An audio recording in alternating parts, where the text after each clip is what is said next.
بسم اللہ الرحمن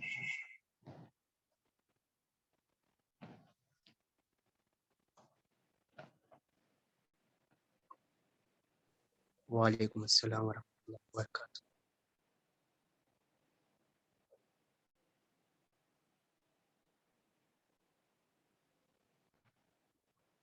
بسم اللہ الرحمن الرحیم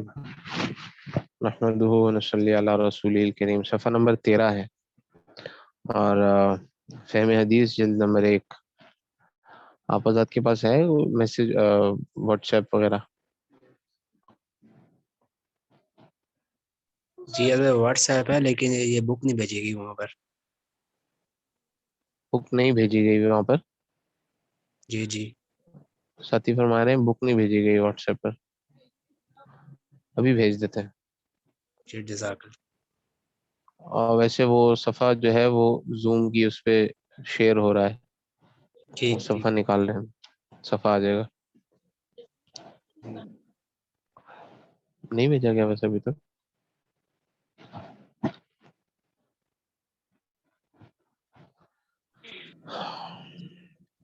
بسم اللہ الرحمن الرحیم۔ باب نمبر 1، دین کا علم۔ دین کا ضروری علم سیکھنا ہر مسلمان پر فرض ہے، یہ عنوان ہے۔ عن انس رضی اللہ تعالی عنہ قال قال رسول اللہ صلی اللہ علیہ وسلم طلب العلم فریضۃ علی کل مسلم۔ حضرت انس رضی اللہ عنہ سے روایت ہے، رسول اللہ صلی اللہ علیہ وسلم نے فرمایا، اپنی ضرورت کے بقدر دین کا علم سیکھنا ہر مسلمان پر فرض ہے، خواہ مرد ہو یا عورت ہو۔ فائدہ: ایک چیز ہے کسی ضرورت پڑنے پر کسی عالم سے کوئی مسئلہ پوچھنا، یہ بھی اپنی جگہ ضروری ہے۔ دوسری چیز ہے مستقل طور پر دین کے اصول اور مسائل کا اتنا علم سیکھنا کہ جس سے آدمی دین کے عام احکام کو معلوم کر لے اور اپنے متعلقین کے دین کو شیطان کے مکر و فریب اور گمراہ لوگوں کے شکوک و شبہات سے محفوظ رکھ سکے۔ یہ بھی واجب ہے اور حدیث سے اصل میں یہی مراد ہے۔ اتنے علم کی مقدار کا دار و مدار ہر دور کے حالات پر ہوگا۔ آج کل اخبارات، رسائل، ٹی وی، انٹرنیٹ وغیرہ کے ذریعے مختلف قسم کی گمراہیاں پھیلائی جا رہی ہیں، اس لیے آج کل کی ضرورت آج سے 50 سال پہلے کی مقدار سے زیادہ ہے۔ ایک یہ ہے کہ جب آپ کو کسی مسئلے کی ضرورت پڑی، آپ نے اس مسئلے کو سمجھا، سیکھا، پوچھا۔ مثال کے طور پر آپ نے کوئی کاروبار شروع کیا اور اس میں آپ کے پاس کوئی خاص صورت پیش آئی، ایک بندہ آپ سے سودا لے گیا تھا، وہ آپ کے پاس واپس لے کر آیا اور اس نے کہا کہ اس میں یہ مسائل ہیں۔ آپ نے مفتی صاحب سے پوچھا میرے لیے اس کا سودا واپس لینا ضروری ہے یا نہیں لینا ضروری، یا میں لوں یا نہ لوں، تو آپ نے اس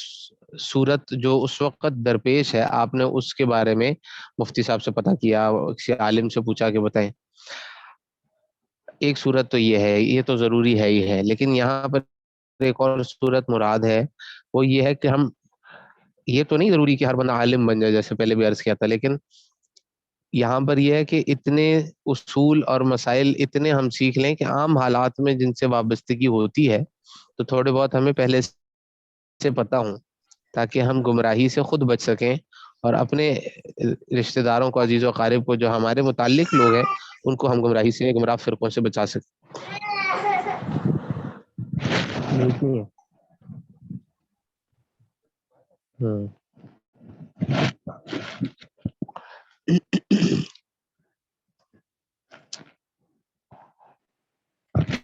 سارے بیک ہوتی ہے۔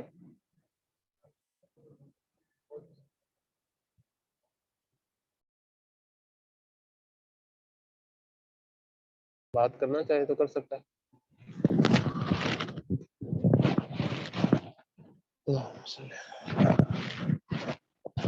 علم دین کے طلب کی فضیلت۔ عن ابی ہریرہ رضی اللہ تعالی عنہ قال قال رسول اللہ صلی اللہ علیہ وسلم من سلک طریقا یلتمس فیہ علما سہل اللہ له به طریقا الى الجنہ وما اجتمع قوم في بيت من بيوت الله يتلون كتاب الله ويتدارسونه بينهم إلا نزلت عليهم السكينة وغشيتهم الرحمة وحفتهم الملائكة وذكرهم الله في من عنده۔ حضرت ابو ہریرہ رضی اللہ تعالیٰ عنہ سے روایت ہے، رسول اللہ صلی اللہ علیہ وسلم نے فرمایا، جو شخص دین کا علم حاصل کرنے کے لیے کسی راستے پر چلتا ہے، خواہ وہ علم زیادہ ہو یا تھوڑا، خواہ وہ علم زیادہ ہو یا تھوڑا ہو، البتہ نیت میں خلوص ہو،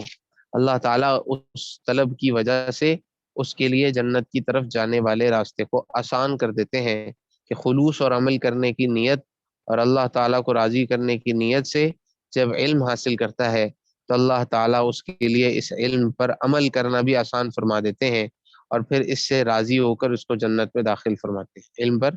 عمل کرنا بھی اللہ پاک آسان فرما دیتے ہیں، جبکہ جو ہے نا وہ خلوص ہو اس کے اندر، اور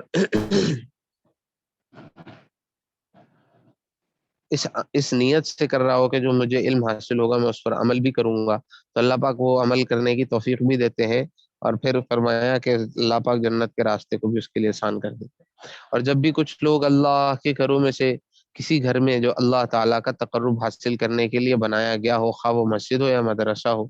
جمع ہو کر کتاب الہی پڑھتے ہیں اور آپس میں اس کو سیکھتے سکھاتے ہیں،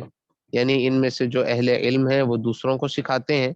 تو ان پر سکینت یعنی ایسی کیفیت نازل ہوتی ہے جس سے دل کی تاریکیاں دور ہوتی ہیں اور دل کو سکون اور اطمینان نصیب ہوتا ہے، اور دین کا ذوق اور شوق بڑھتا ہے، اور رحمت الہی ان کو ڈھانپ لیتی ہے، اور رحمت اور برکت کے فرشتے ان کو گھیر لیتے ہیں، اور اللہ تعالیٰ فخر کے طور پر ان کا ذکر اپنے پاس موجود مقرب فرشتوں سے کرتے ہیں۔ جو لوگ اللہ کے گھروں میں سے کسی گھر میں مجتمع ہو کر تلاوت کلام پاک اور اس کا دور کرتے ہیں، قرآن پڑھتے ہیں، قرآن پاک کو سمجھتے ہیں،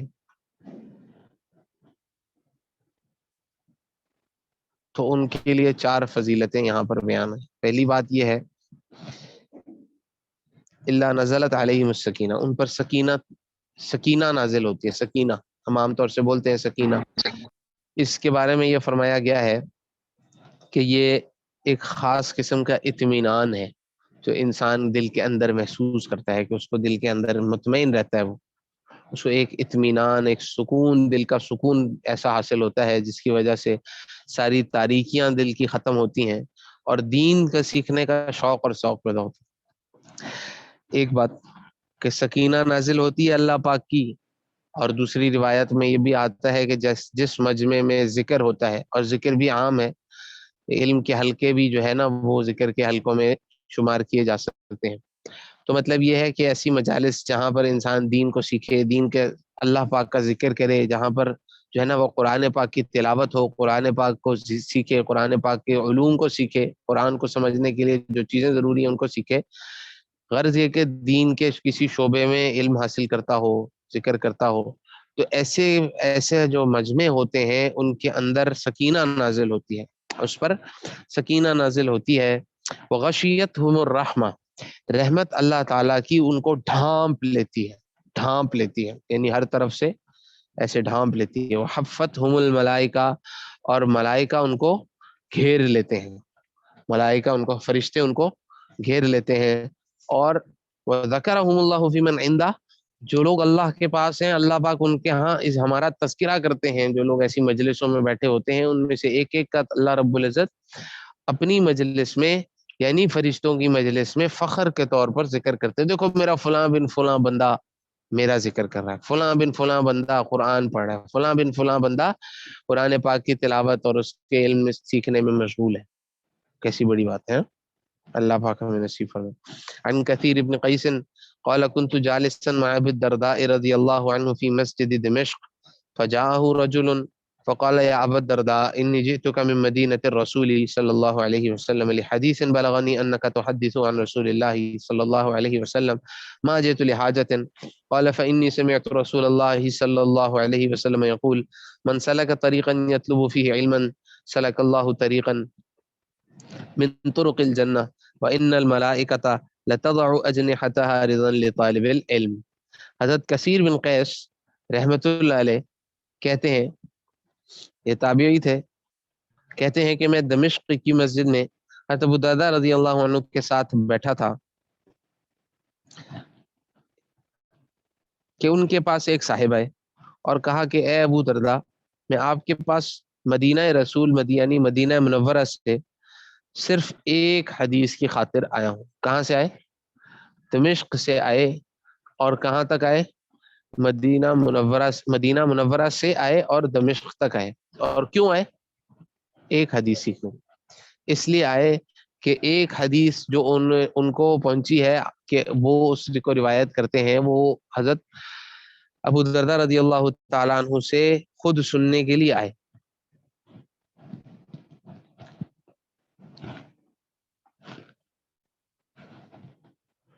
صرف ایک حدیث کی خاطر آیا ہوں جس کے بارے میں مجھے یہ پتا چلا کہ آپ اس کو براہ راست رسول اللہ صلی اللہ علیہ وسلم سے روایت کرتے ہیں. اس کے علاوہ کسی اور حاجت کے لیے میں مدینہ سے شام کے شہر دمشق تک نہیں آیا. مدینہ سے شام کے شہر دمشق تک نہیں آیا. صفحہ نمبر 14 ہے فہم حدیث جلد نمبر 1 کا.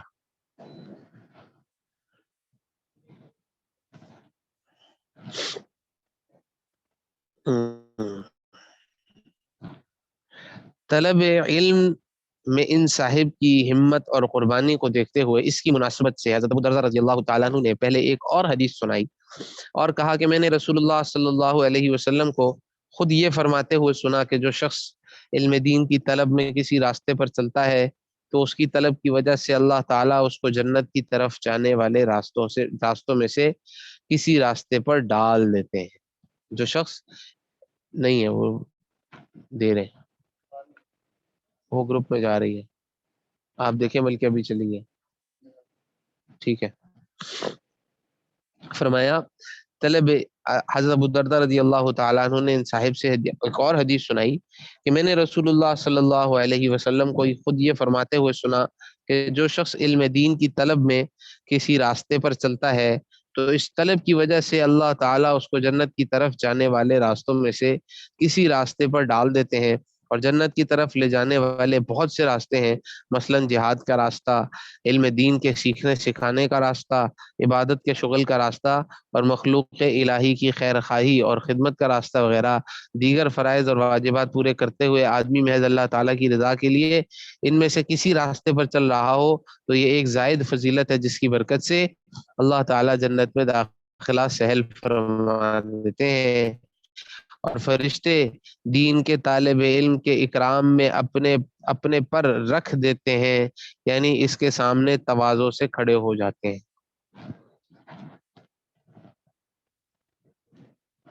عن الحسن مرسلا قال قال رسول الله صلى الله عليه وسلم من جاءه الموت وهو يطلب العلم ليحيي به الاسلام فبينه وبين نبينا درجة واحدة في الجنة. حضرت حسن بصری رحمۃ اللہ علیہ نقل کرتے ہیں رسول اللہ صلی اللہ علیہ وسلم نے فرمایا جس شخص کو اس حال میں موت آئی کہ وہ طلب علم میں منہمک تھا تاکہ علم کے ذریعے اسلام کے مٹے ہوئے احکام کو زندہ کرے، علم حاصل کرنے کی کوئی دنیاوی غرض نہ ہو، تو جنت میں اس کے اور انبیاء کے درمیان صرف ایک درجے کا فرق ہوگا. عن ابی الدرداء رضی اللہ تعالی عنہ قال سمعت رسول اللہ صلی اللہ علیہ وسلم يقول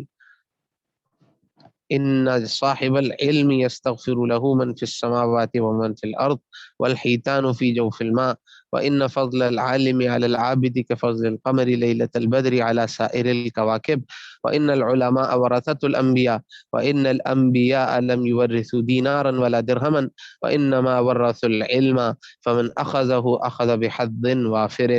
حضرت ابو درداء رضی اللہ عنہ کہتے ہیں کہ میں نے رسول اللہ صلی اللہ علیہ وسلم کو یہ فرماتے ہوئے سنا کہ اس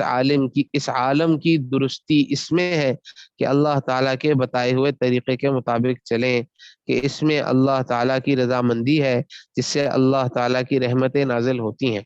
اور صرف انسان ہی نہیں بلکہ تمام مخلوق کو اس کا فائدہ پہنچتا ہے. اور اگر اللہ تعالیٰ کے طریقے پر نہ چلیں تو اس میں اللہ تعالیٰ کی ناراضگی ہوتی ہے جو کئی قسم کی مصیبتوں کے نازل ہونے کا سبب بنتی ہے، مثلا قحط اور خشک سالی وغیرہ، جس سے صرف انسان ہی نہیں دوسری تمام مخلوق بھی متاثر ہوتی ہیں. جو علماء اپنی ذمہ داریاں پوری کر رہے ہیں، لوگوں کو دین کے طریقے بتا رہے ہیں اور خود عمل کرتے ہوئے لوگوں کو بھی عمل کرنے کا کہہ رہے ہوں، تو اس میں چونکہ سب مخلوق کا فائدہ ہے، اس لیے ایسے عالم کے لیے جو کوئی بھی آسمانوں اور زمین میں ہے سب بخشش طلب کرتے ہیں، یہاں تک کہ پانی میں مچھلیاں بھی فرشتے اس وجہ سے علماء کے لیے دعائے مغفرت کرتے ہیں کہ وہ دیکھتے ہیں کہ اللہ تعالیٰ ان سے راضی ہیں، اور جن سے اللہ تعالیٰ راضی ہوں فرشتے ان کے لیے دعا کرنے پر مامور ہے۔ اور عالم جس نے دین کا پورا علم حاصل کیا اور خود بھی اس پر عمل کیا اور دوسروں کو امر بالمعروف اور نہی عن المنکر کرتا ہے اور دین سکھاتا ہے، اس کی فضیلت عبادت گزار پر جو ضرورت کا تھوڑا تھوڑا سا علم حاصل کر کے اپنا زیادہ وقت عبادت میں گزارتا ہے، 14ویں رات کے چاند کی طرح ہے دیگر ستاروں پر۔ جیسے دیگر ستاروں پر 14ویں رات کے چاند کو فضیلت ہمیں نظر آتی ہے کہ جیسے چاند بڑا بڑا نظر آتا ہے، ستارے چھوٹے نظر آتے ہیں، ایسی فضیلت ہے عالم کو عابد پر۔ اور علماء انبیاء کے وارث ہوتے ہیں، لیکن اس کا یہ مطلب نہیں کہ انبیاء کچھ مال چھوڑ جاتے ہیں جو علماء میں تقسیم کیا جاتا ہے، کیونکہ انبیاء کی میراث دینار اور درہم اور دیگر مال نہیں ہوتے، کیونکہ اگر وہ کچھ مال چھوڑتے بھی ہیں تو وہ صدقہ ہوتا ہے، وارثوں میں تقسیم نہیں ہوتا۔ ان کی میراث تو محض علم دین ہوتا ہے، تو جس نے یہ میراث حاصل کی اس نے تو بڑا نصیب حاصل کر لیا۔ تو اس میں فضیلت بیان ہوئی علماء کی، علم کی، طالب علم کی، کیسی کیسی فضیلتیں اس کو حاصل ہوتی ہیں۔ عن ابن عباس رضی اللہ عنہما قال قال رسول اللہ صلی اللہ علیہ وسلم فقیہ واحد اشد علی الشیطان من الف عابد۔ حضرت عبداللہ بن عباس رضی اللہ عنہ کہتے ہیں کہ رسول اللہ صلی اللہ علیہ وسلم نے فرمایا کہ ایک فقیہ، یعنی وہ شخص جو دین کے اصول و قواعد اور جزئی مسائل کا، خواہ ان کا تعلق عقائد سے ہو یا اعمال سے، خوب باخبر ہو، شیطان پر 1000 عابدوں سے زیادہ بھاری ہوتا ہے، کیونکہ عابد کی کم علمی کی وجہ سے شیطان بہت مرتبہ اس کو عبادت کے رنگ میں دھوکہ دینے میں کامیاب ہو جاتا ہے، جبکہ فقیہ کو شیطان کی چال بازیوں کا بخوبی علم ہوتا ہے، اور وہ شیطان سے خود کو بھی محفوظ رکھتا ہے اور دوسروں کی بھی حفاظت کا ذریعہ بنتا ہے۔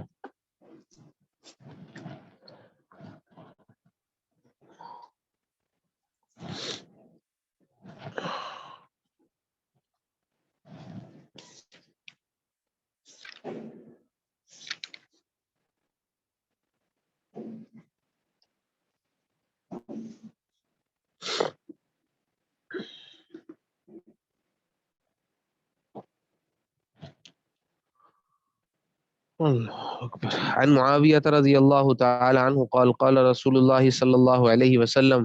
من يرد الله به خيرا يفقهه في الدين وإنما أنا قاسم الله يعطي۔ حضرت معاویہ رضی اللہ تعالیٰ عنہ سے نقل ہے رسول اللہ صلی اللہ علیہ وسلم نے فرمایا اللہ تعالیٰ جس کے ساتھ بہت ہی زیادہ بھلائی کا ارادہ فرماتے ہیں اس کو دین میں تفقہ یعنی دین کی مکمل سمجھ عطا کرتے ہیں، اور اب میں تو اللہ تعالیٰ کے دیے ہوئے علم کو تقسیم کرنے والا ہوں، تفقہ اور سمجھ دینے والے تو فقط اللہ تعالیٰ ہیں، کسی کو کم دیتے ہیں تو کسی کو زیادہ دیتے ہیں۔ عن ابن مسعود رضی اللہ عنہ قال قال رسول اللہ صلی اللہ علیہ وسلم نظر اللہ عبدا سمع مقالتی فحفظها ووعاها وأداها فرب حامل فقه غیر فقیہ ورب حامل فقه الى من هو افقه منه۔ حضرت عبداللہ بن مسعود رضی اللہ تعالیٰ عنہ نقل کرتے ہیں رسول اللہ صلی اللہ علیہ وسلم نے فرمایا اللہ تعالیٰ اس شخص کو تر و تازہ اور پھلا پھولا رکھے جس نے میرا قول سنا، اس کو یاد کیا، اس کو محفوظ کیا اور پھر دوسروں کو پہنچا دیا۔ اس دعائے نبوی اور فضیلت کی وجہ یہ ہے کہ آپ صلی اللہ علیہ وسلم کے اقوال دین کے مسائل اور فقہ اور سوجھ بوجھ پر مشتمل ہے، لیکن بسا اوقات فقہ کی بات کو سننے اور یاد کرنے والا خود فقیہ نہیں ہوتا کہ یہ جان سکے کہ اس حدیث سے دین کے کیا کیا مسائل حل ہوتے ہیں اور کیا کیا ہدایات ملتی ہیں، لیکن یہ جس شخص کو وہ حدیث پہنچاتا ہے وہ بسا اوقات اس سے زیادہ فقیہ ہوتا ہے اور حدیث سے حاصل ہونے والے بہت سے مسائل کو جان لیتا ہے، خواہ ان کا ذکر صراحت سے ہو یا اشارے سے یا دلالت سے یا قیاس سے، اور اس طرح سے یہ شخص دین کے تفصیلی علم پھیلانے میں مددگار بنتا ہے۔ فی سبیل اللہ جب یار جب کوئی حدیث سنی اور اس ڈاکٹر کو پی ایچ بھی ہے نا،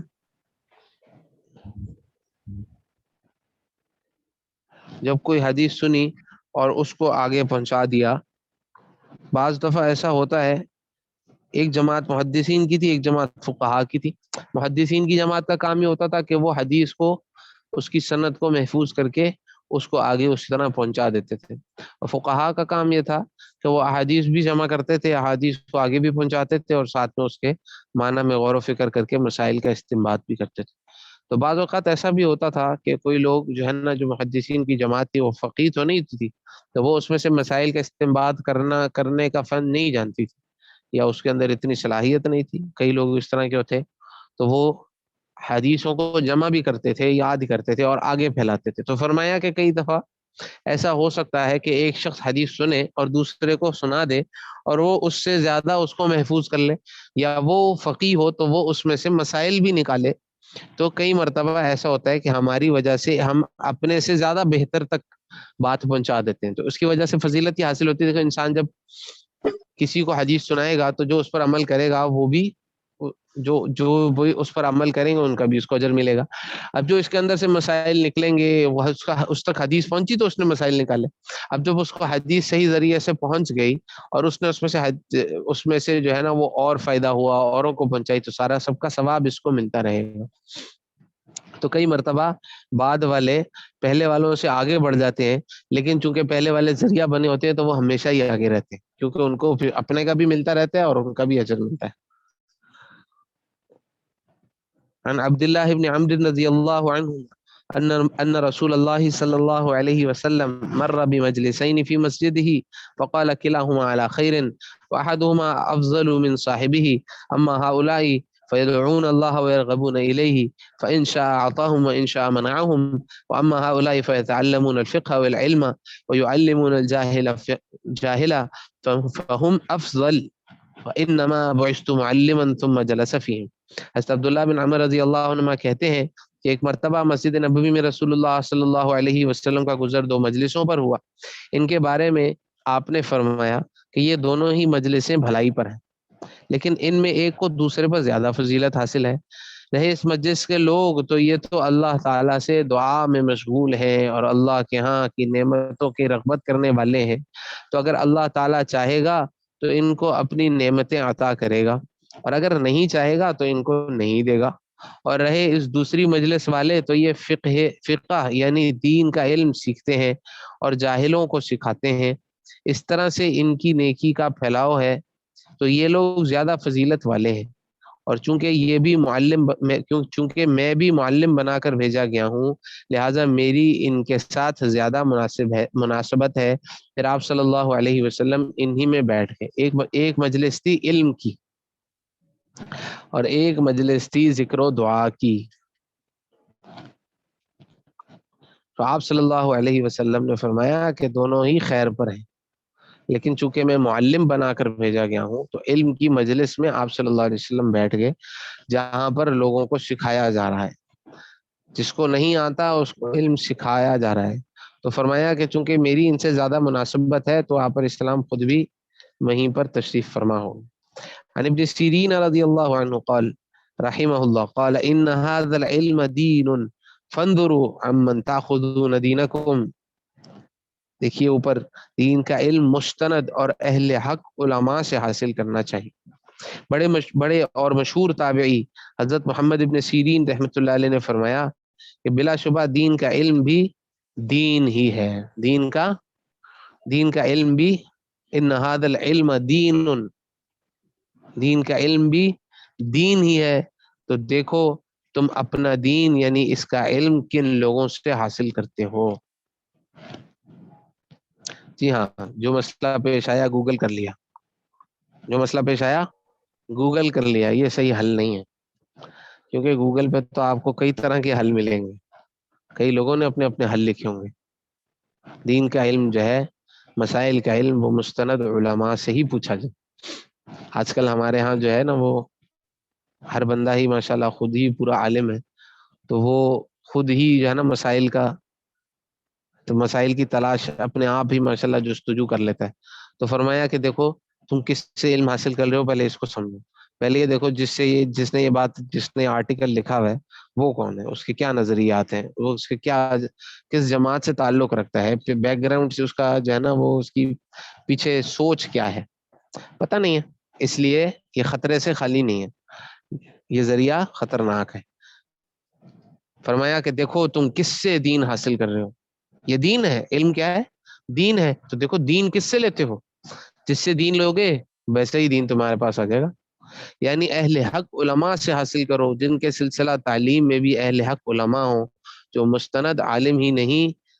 جو مستند عالم ہی نہیں، یا جو اہل حق نہیں ان کے پاس دین سیکھنے اور کوئی درس سننے نہ جاؤ، جو خود مستند عالم نہیں ہے اس سے نہ دین سیکھو نہ اس کے درس میں جاؤ۔ عن جندب رضی اللہ عنہ قال قال رسول اللہ صلی اللہ علیہ وسلم من قال فی القرآن برأیہ فاصاب فقد اخطأ۔ حضرت جندب رضی اللہ تعالیٰ عنہ کہتے ہیں کہ رسول اللہ صلی اللہ علیہ وسلم نے فرمایا، جس نے قرآن کے بارے میں اپنی رائے اور عقل سے صحیح دلیل کے بغیر کوئی بات کہی اور وہ اتفاق سے صحیح بھی ہو گئی، تب بھی اس نے اصولی خطا کی، کیونکہ اس کو کچھ کہنا ہی جائز نہیں تھا۔ فائدہ، ایک چیز ہے کسی مستند تفسیر سے کوئی پختہ بات نقل کرنا، یہ تو ہر وہ شخص جس نے بات کو پوری طور پر صحیح سمجھ لیا ہو کر سکتا ہے، اور ایک چیز ہے اپنی طرف سے قرآن پاک کی کسی لفظ یا آیت کا مطلب بتانا، یہ کام صرف وہی شخص کر سکتا ہے جس کو وہ تمام علوم حاصل ہو جو تفسیر کرنے کے لیے ضروری ہیں۔ عام لوگ یہ کر سکتے ہیں کہ کوئی مستند اور آسان تفسیر لے کر اس کو پڑھ لے، اور کوئی بات سمجھ میں نہ آئے تو کسی اچھے عالم سے پوچھ لے۔ بہتر یہی ہے کہ کوئی مختصر تفسیر کسی اچھے عالم سے سبقن پڑھ لے۔ البتہ قرآن پاک کا درس دینا ہو تو کوئی اچھا عالم یہ کام کرے، عام آدمی درس نہ دے۔ عام آدمی کسی مستند تفسیر میں سے صرف لفظ و لفظ پڑھ کر سنا سکتا ہے۔ عالم بھی اگر خود تفسیر کرنے کی اہلیت نہ رکھتا ہو تو وہ بھی مستند تفسیر کو نقل کر دے، اپنی طرف سے جرات نہ کرے، اور نہ ہی غیر مستند لوگوں کی باتوں کو لے کر نقل کرے۔ ٹھیک ہے انشاءاللہ۔ السلام علیکم۔